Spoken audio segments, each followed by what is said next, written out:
Thursday, Friday, Saturday, Sunday. I'm actually recording this on Friday. I was gonna do it on Sunday, but I'm doing a lot of work. I have family coming over uh soon. So anyways, wanted to do part two of my motorcycle accident, so I'm just gonna get right through to it, right?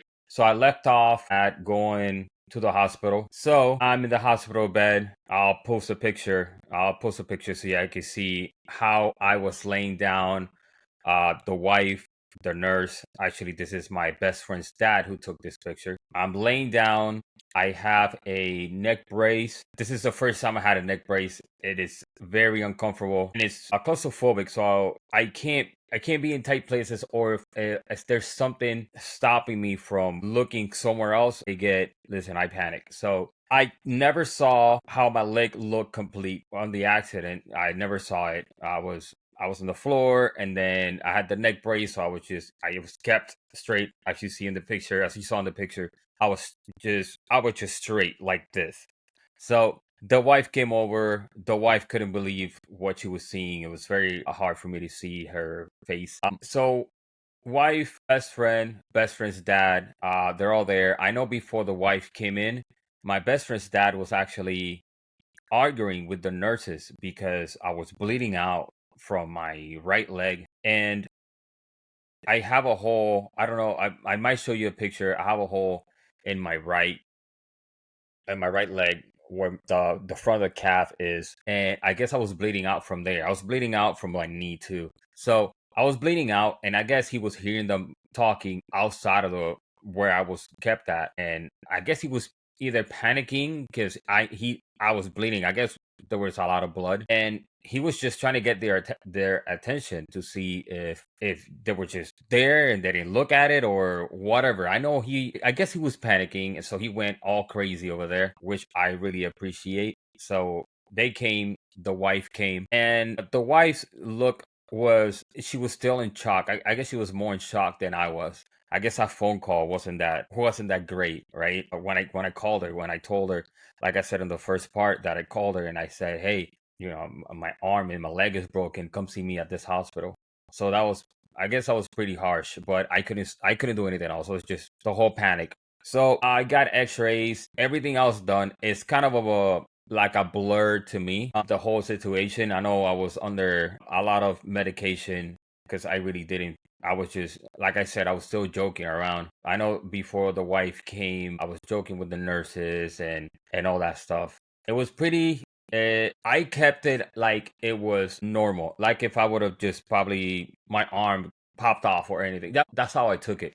I didn't know it was that bad until they told me that my femur was actually broken and my arm was broken. So I don't remember a lot throughout the whole that day, the night, and the next day. I know the next day, they put me in a room. I was John Doe, I think, or Street Doe or something like that. They didn't put a name on my room. It was kind of crazy. I know a friend came over. So my friend came over. He actually had an accident, months before on a motorcycle. We were riding together. He fell out of his bike, scraped his whole body. Crazy stuff. So he came over. He came to see me after work. My wife didn't stay there because we have a little dog, so he couldn't stay by himself. And I didn't mind because I hate people staying in the hospital because I know how horrible it is to stay overnight in a hospital. It is bad. It is uncomfortable. I've done it before. Crazy. So I got it was a shared room. I was in a room with somebody else. This dude actually was on a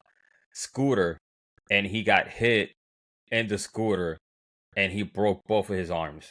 I had him for like overnight and then somebody else got in there.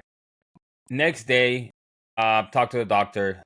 Doctor actually told me, "Hey, you're gonna go into surgery, but we have to see how is that knee? Oh, not the knee. How is the femur?" So I guess the femur was the femur was actually shattered. So we had to see. He had to see how bad it was because I think he had to either open me up and clean it. Sorry, I'm putting the stopwatch because I don't want to go over probably like 25, 30 minutes.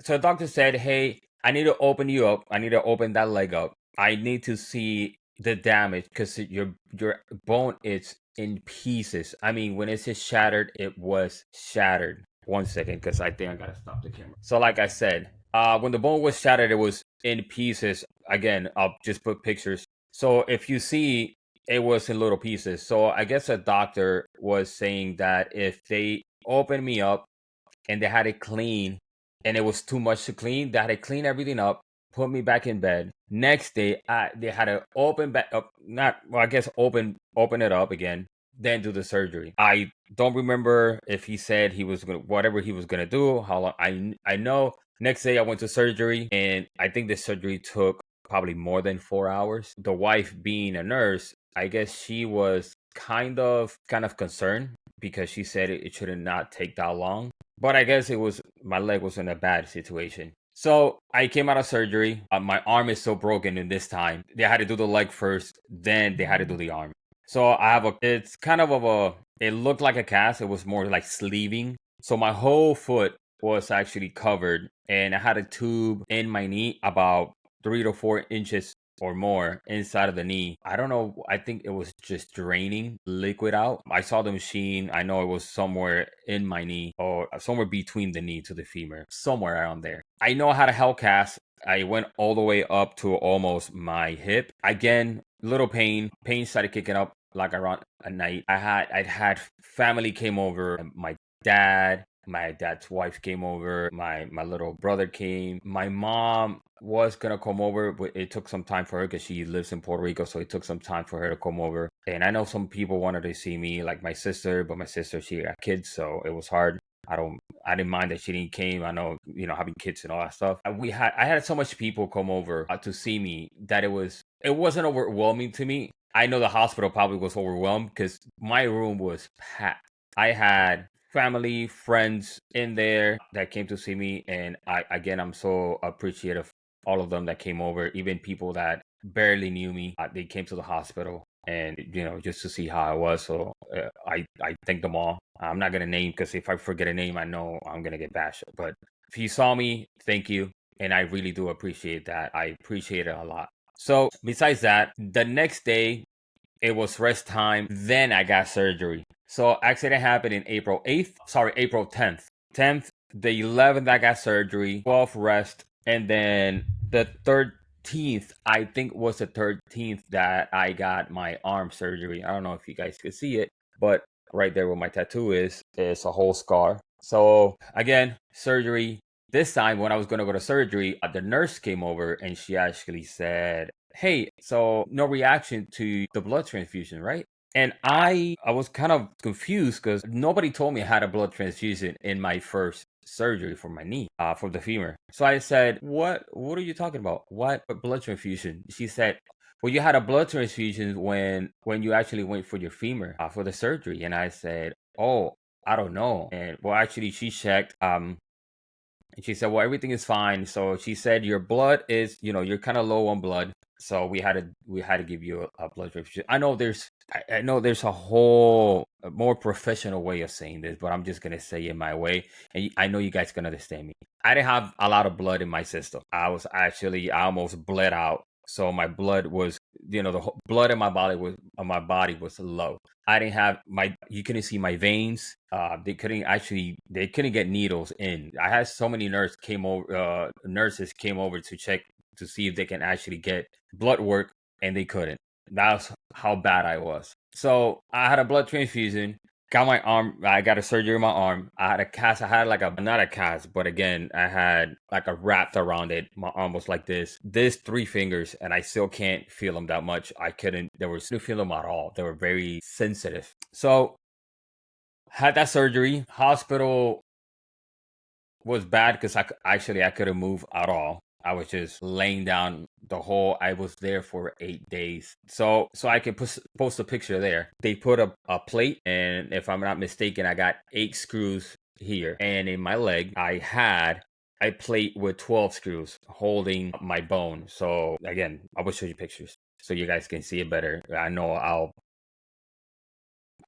shit this information. So femur bone broke, like shattered right here. So they put a plate so they can actually hold the top and the bottom of it, and the space it was supposed to, it's supposed to grow and form a new bone, right? I'm in a cast. both ways, cast in the leg, cast in the arm. I couldn't move. Horrible. Pain started kicking in.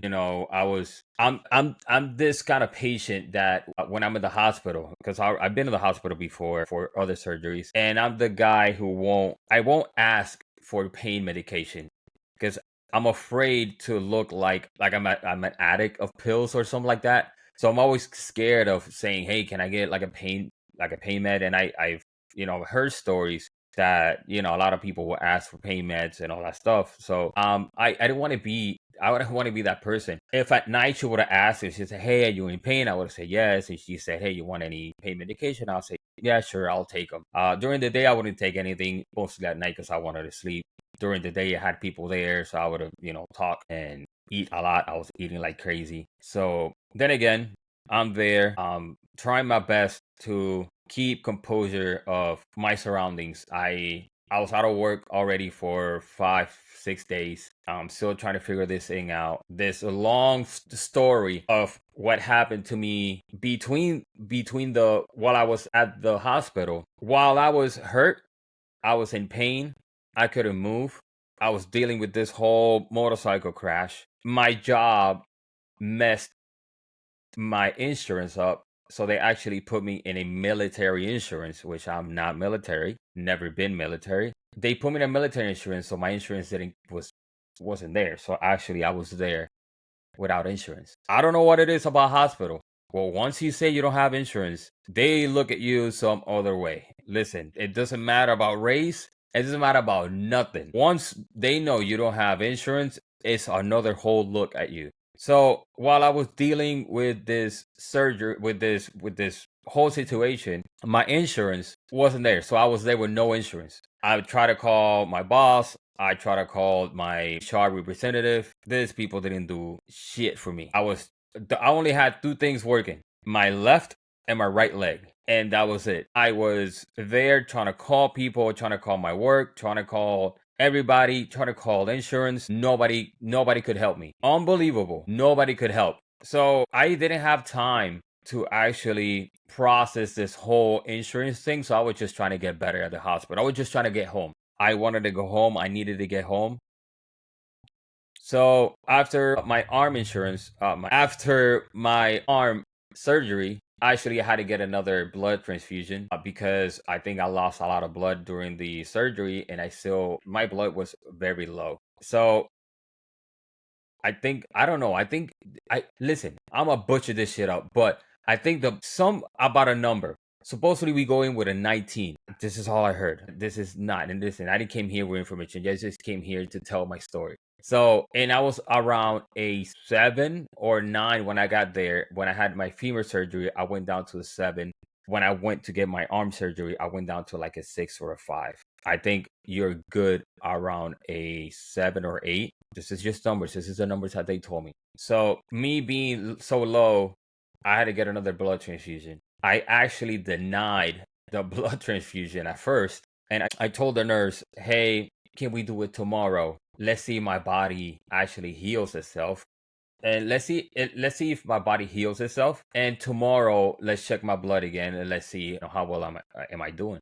Well, next day, I was actually worst. So yes, I took the blood transfusion. They gave me a blood transfusion, and my blood kept coming up. So actually, I guess my body was producing blood again, and I was out of that. I'm so thankful that I was out of that because that was one of the things that I was keeping me kind of from reacting and not being scared, but being concerned. So 3 blood transfusion. The last one actually did it. I was fine. I think it was the 7th day. I was supposed to go home. So actually, there was a physical therapist from the hospital that actually said, "Hey, if you can get up," she was actually getting me up. I'll show you a picture. Sorry, half of my butt it shows. I look horrible. I've been in the hospital for a week, and it's just been. I just want to go home. I want to see my own toilet. I want to see my own bed. So the nurse was getting me up. I had a walker. I had a walker with a little armrest because I couldn't put no pressure or weight in this arm. So I was just hopping in one leg, trying to get this over and try to hop. It was just crazy. So again, I've been in the hospital. I've been eating kind of okay, but I'm so weak that I was trying to walk, and actually the nurse is like, "Hey, if you get dizzy, please let us know because we don't want you to pass. We don't want you to pass out and fall. If you fall, you're gonna get hurt again. We don't want you to get hurt. This is a lot of stuff. This has been a lot." So I actually walked. I was doing okay. On my way back, I couldn't do it anymore. I was feeling lightheaded. So the nurse said, "Are you okay? Should I bring you a chair?" I said, "Yes, please." So actually, the nurse came by and said, "Hey, we cannot let you go." And I said, "That's fine." I was kind of, I was kind of I was kind of feeling down on myself because I thought I could actually go home, but it was fine. I set my ass back down in the bed and I told the wife, "Hey, don't worry about it." Actually, my mom was already there. So I was just wanted to get home. Next day, a nurse came over and she actually said, "Hey, we're going to try this again." We tried again. This time I did passed out, but I passed out on a chair. Listen, I was sweating. I blacked out, and I never blacked out in my life. Scary when you black out. It's when you black out. It's not like a drunk blackout. I never been drunk blackout, but I heard that you black out, then you wake up next morning and you're like, "Oh shit, I blacked out all night." No, it was a blacked out, and a couple of seconds later, you just up again. You're like, "Wow." I mean, dark. I just saw black and stars. That was it. Actually, they woke me up with some. Actually, my mom was there, and she put like a cold rag, and the nurses had alcohol all over. So that was it. Actually, the physical therapist said, "We'll try this again later, so you can actually rest." She didn't let me rest. Actually, I got on the bed. She came like a couple hours later. Boom, I got up. She said, "If you can walk from here to the sink, which was a couple of steps, probably like 10 steps, and you can go to the sink, brush your teeth, and come back, no problem." I did it. She said, "You can actually go home." I said, "Perfect." I was so happy. I was so happy to go home that I'm not a very sentimental guy, and people know, or if I am, I hide it, and it is what it is. But I was so happy that I got the permission to go home. So they didn't tell me anything. They were like, "Hey, you can go home. We're just gonna get everything packed." I had so much shit in the hospital. I had clothes, I had stuff to clean myself because I couldn't shower. By the way, I'm gonna tell you a funny story. Oh, I I went to work. I went to the gym. I showered home, a quick shower because I was gonna go back to the taekwondo class, right? Taekwondo class. I was sweating my ass. I always sweating my ass off because taekwondo, like I said, the uniform was thick, so I was sweating, running and kicking and all that stuff. I had to crash. Still sweating. I had to crash. I got to the hospital, and all that time I didn't shower for like 4 days. Like no nurses came in and shower. I know my wife came over and she like rinsed, you know, my armpits and all that stuff, and because I couldn't shower, and actually a this CNA guy came over and he's like, "Hey man, have you showered? I don't know if I stink or not." Nobody told me. I know the wife told me I was stinking, but I know I stink. So stink or I think I stunk. I think that's the right word. But I know the nurse told the CNA told me, "Hey man, do you mind if I give you a shower?" I said, "Listen, go right ahead, man. I need a shower. I need to smell good. I need to not need to smell good. I need to be more comfortable because I knew I was dirty. I didn't know it was gonna be like this. This man actually got everything off from me. I was just there, balls out. This other dude came in, big ass man, and he's like, "Hey, we're gonna shower you." And I said, "Um, can I do it myself?" He said, "Yeah, you can do it yourself, but I don't think you can do your back."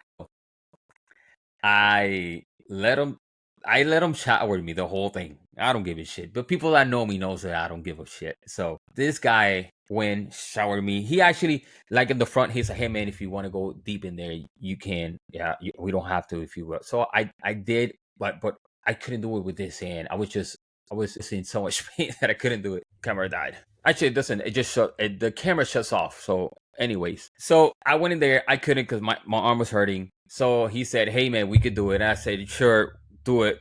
This guy was going in, not in a bad way. When I say he was cleaning me, like cleaning my body.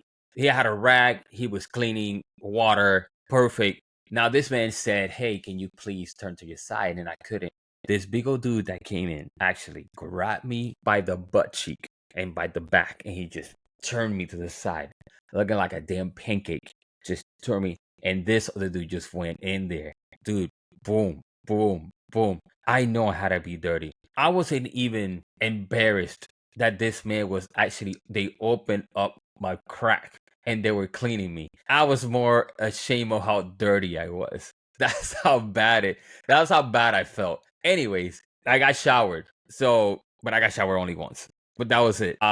Another thing that I left out, that when I came out of the taekwondo class, and I was thirsty all day because I've been working out all day. So I didn't drink water. I was actually craving. I never crave water in my life like that. And actually, I didn't have water the 10th, the ninth. I mean, the 10th, the 11th, I think the 12th, the day I was going to get surgery for this arm, the day before, my wife, I was like, babe, I need water. And I guess I was allowed to drink water that time. So she actually gave me water. And when I took a sip of it, my eyes got watery. Like I was almost about to tear. I was about to cry. That's how much I was craving water. I drink water in like 2 days. And I know some people have, military people have done that before us. But me, listen, 2 days without water was crazy. So 3 days, 2 days and a half without water. It was crazy. Water crave, never had it. First time, crazy. Anyways, so I was cleaning up actually, they had to clean up my whole thing. My wife came over, clean everything. My wife had to leave to do something. These people said, hey man, you're good to go.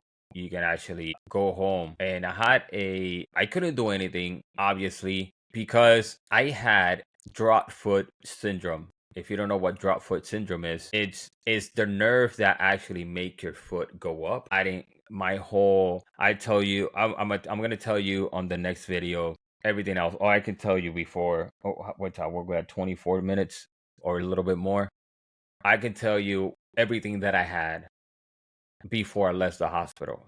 Nerve damage in my leg, drop foot syndrome, so I couldn't lift my foot. I couldn't even twiggle my toes. Carpal tunnel, and I couldn't feel these three fingers because I had so much nerve damage due to the surgery.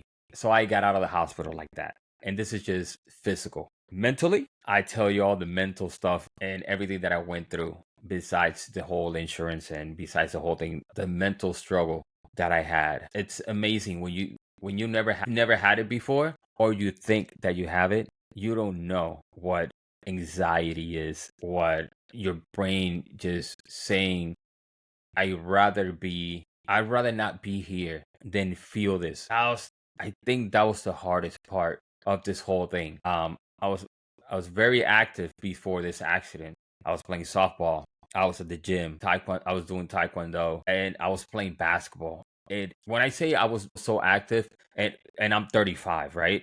I had 2 knee surgeries before all this. I had a meniscus, like I said in the first video, I had a meniscus and an ACL repair on both of my knees. I was always in recovery until probably 2024 before the accident was best time that my body was. Like my body was at its best. I think I was doing so many things. I was outrunning people my own age. I was being more physical than a lot of people either younger than me and my age. And actually people can tell you that I wasn't never tired. It was just my body was 100% before this accident. So seeing myself in a bed tore up my will. And a lot of people know how I am. I'm happy all the time. I'm making jokes all the time. And, my thing is making people happy. So I finally got home. And this part 3 of the story is going to be the mental state, how I did at home, this whole insurance thing work, and trying to get out of my own head and getting my body back into walking. I think that was the hardest part of this whole thing. Not crashing, not the whole hospital surgeries, nothing like that. Just I'm trying to say it and not sound. I don't want to sound. I don't want you to guys think. I don't want to petty myself, I guess, or I don't want to sound like I'm all sad. This is why I love motorcycles, and I don't think I would never get back into it. It's because the whole what I went through, the whole thing that I went through mentally, was pretty bad, and I don't think I want to go through it again because of some stupid guy, right? Somebody wasn't looking, or somebody didn't look twice, right? I was paying attention to something else. So part 3, I'll tell you about all that stuff. I'll tell you about me trying to sue this guy and a little more stuff that happened. I'll probably remember while I'm talking. So I hope you guys are liking this short, I'm gonna call it long videos, because this one was pretty long. So hopefully you guys like it. Please comment if you guys got any questions. I will answer anyways, and I will try to put my TikTok page. I don't have an Instagram for this yet. This is kind of new. This is just me talking, and I will not go and say please like and subscribe. I'm not gonna make you guys do that. If you guys like it, you guys like it. If you guys will, want to comment and or subscribe to the channel, you guys do it. It's on your own. I don't really mind it. I'm just doing this for fun and to put out my story out there for other people that I really had that happened, this people that have been through this before. And I would like for you guys to share it, so some other people that actually have motorcycles or been going through some of this, so that they know that everything's gonna be okay. So I try to do part 3 really quick, probably this week, so you guys can actually have it and you don't have to wait a whole week, because I like to do this during the weekend. So, all right, once again, thank you for listening to the story. Have a great weekend, a long weekend. Please watch out for motorcycles and stay blessed. All right.